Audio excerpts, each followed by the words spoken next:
Delivery झाल्यानंतर आई बरी होण्यासाठी वडिलांची भूमिका किंवा सहभाग खूप आवश्यक असतो। तर ह्यामध्ये वडिलांनी काय करायला पाहिजे किंवा कुठली मदत करायला पाहिजे, तर पहिले असं की तिचा आहार सांभाळायला पाहिजे। आईचा जो आहार ठरलेला आहे तो व्यवस्थित द्यायला पाहिजे। सोबत जे मेडिकेशन डॉक्टरांनी लिहून दिलंय ते घेण्यास मदत करायला पाहिजे।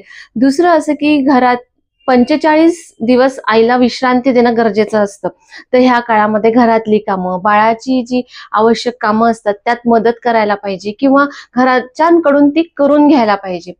तिसरं असं की आईला मानसिक आधार देणे, ह्या काळामध्ये तिच्याशी मनमोकळा संवाद साधायचा, सकारात्मक वातावरण निर्माण होईल याची काळजी घ्यायची।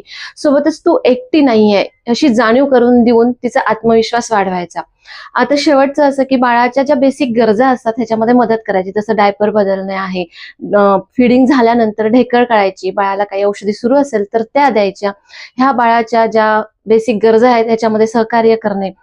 आई बरी झाली की बाळ फुलतं आणि आई बरी होण्यासाठी वडिलांचा सहभाग, सहकार्य आवश्यक आहे। धन्यवाद।